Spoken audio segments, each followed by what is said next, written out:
আমি এখন রাশিয়ার যে শহরটাতে আছি এটার নাম হচ্ছে নিজনি নভগোরদ। এইটা খুবই পুরনো যে শহরগুলো আছে রাশিয়ার তার মধ্যে একটা, এবং এটা খুবই রিচ কালচারাল প্লাস এনশিয়েন্ট হিস্ট্রির অংশ এই শহরটা। এইটা প্রায় 800 বছরের পুরনো একটা শহর। প্রায় না, আসলে 803 বছরের পুরনো শহর। এবং আমাদেরকে যে বলতেছিল এটার হিস্ট্রি, সে একদম ডেট সহ বলে দিছে। এবং মানে তারা ডেটটা কেন জানে ওই একটা রিজনও বলছিল, আই জাস্ট ফরগট নাও। এবং সব মিলায় এটা এই সিটি খুবই ইম্পর্টেন্ট সিটি। এটা যে এত ইম্পর্টেন্ট সিটি আমি জানতামই না। আমি আসলে নিজনি নভগোরদের নামটাই ঠিকমতো এতক্ষণ পর্যন্ত আসলে উচ্চারণ করতে পারতেছিলাম না, কিন্তু সামহাও এখন এই যে 2 দিন হয়ে গেছে নিজনি নভগোরদ একটা কমন বিষয় হয়ে গেছে আমার কাছে। নামটা বেসিক্যালি আমি নভগোরদ নভগোরদ করতেছিলাম, বাট নভগোরদ আসলে ওদের আরও অনেক সিটির সাথেই এরকম আছে। তো এইখানে যে বিষয়টা হচ্ছে, যেই জায়গাটাতে আছি, জায়গাটা খুবই সুন্দর। এটা হচ্ছে ক্রেমলিন এদের এখানকার। এবং ক্রেমলিনের যে ব্যাপারটা সেটা হচ্ছে যে আমাদের যেরকম ফোর্ট থাকে না, মুঘল আমলের যে ফোর্টগুলো ছিল, যেখানে হচ্ছে ইয়ারা থাকতো, সিটির প্রধানরা বা যারা আসলে কঙ্কার করতে আসতো তারা থাকতো। এই ওরা ফোর্টেরই আরেকটা রাশিয়ান ভার্সন বা রাশিয়ান নেম, যেটারে ওরা হচ্ছে ক্রেমলিন বলে আর কি। তো যতটুকু আমি বুঝতে পারছি, আমি জানি না if I am wrong or right. Yeah, যদি ভুল হয় তাহলে কেউ হচ্ছে কমেন্ট করে বিষয়টা ক্লিয়ার করে দেবেন। এবং এখন যেই জায়গাটাতে আছি এটা বলগার আরেকটা সাইডে। কালকে তো আমরা বলগাতে গেছিলাম, ওই পাশটাতে গেছিলাম।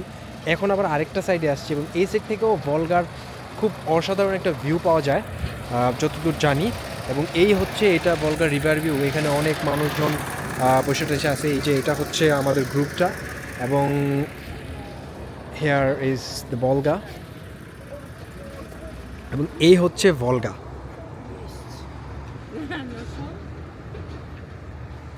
ও মাই গড, এটা খুবই সুন্দর। এই যে এই চার্চগুলা, তারপরে এই পুরা, এটাই হচ্ছে বেসিক্যালি ভলগা নদী যেটা, সেটা।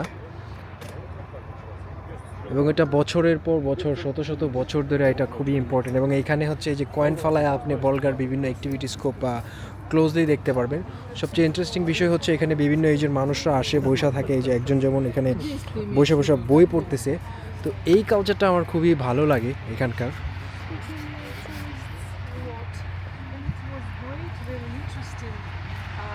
Fantastic event, sport event, World Cup. You know that 11 cities participated. আমি কালকে যেই পার্টটাতে ছিলাম তারই একটু অন্য পাশে, উপর পার্টে আজকে আসছি। মানে ঘোরাফেরা এই জায়গাতেই চলে আসছি। এটা খুবই মজার।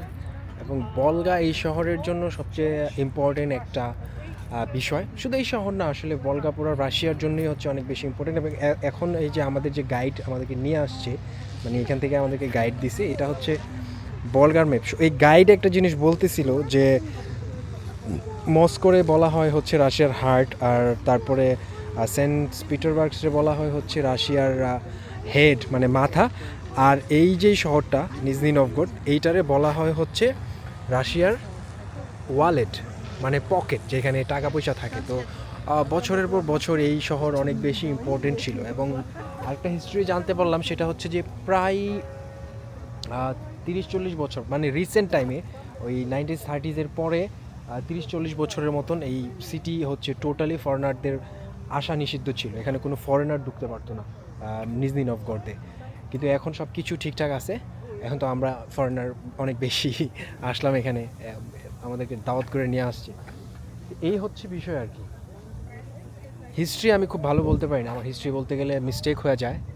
বাট নিজনি নভগোরদের আর সবচেয়ে বিখ্যাত যেই বিষয়টা, সেটা হচ্ছে যে এইটা মেক্সিম গোর্কির সিটি। মানে মেক্সিম গোর্কি এইখানে জন্মগ্রহণ করছে, এবং মেক্সিম গোর্কি যেসব বাড়িতে থাকছে সেই বাড়িগুলো এখনও এইখানে আছে, এখনও মানুষজন যায় দেখে টেকে। তো এই আর কি। অনেক তো করতেছি নাকি। আর এই যে এখান থেকে এটার একটা সুন্দর ভিউ পাওয়া যায়। ও সুপার, খুবই সুন্দর, খুবই সুন্দর। এইটা হচ্ছে যে ক্রেমলিনটা, যে ফোর্টের কথা বলতেছিলাম। এই যে ওই যে একটা দেয়াল দেখা যেতেছে, এই যে এইটা হচ্ছে কাইন্ড অফ ওই চেনের ওয়ালের মতো এরকম। এই পুরা জিনিসটা, এটা পুরোটা ঘুরে আছে আর কি। So, এই ছিল মোটামুটি আমি যতটুকু আসলে নিজনি নভগোরড সম্পর্কে জানলাম তার একটা গ্লিম্পাস দেওয়ার চেষ্টা করলাম আপনারা যদি রাশিয়া ঘুরতে আসেন তাহলে নিজনি ভিজিট করতে পারেন। নিজনি মস্কো থেকে খুবই কাছে, মস্কো থেকে ট্রেনে হচ্ছে 3 ঘন্টার মতো লাগে এবং এছাড়াও ওভারঅল আমার কাছে খুবই বিউটিফুল লাগছে এই শহরটা। এই পাশ থেকে আরেকটা মানে সুন্দর ভিউ আছে।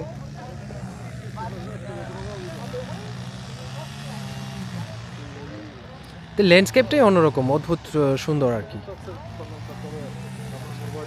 এখান থেকে একটা ফুল প্যানোরামা পাওয়া যায়। ওই যে ওই ব্রিজ দিয়ে আমরা আসছিলাম, তারপরে কালকে নিচেও গেছিলাম আমরা বার্গার কিং, না সরি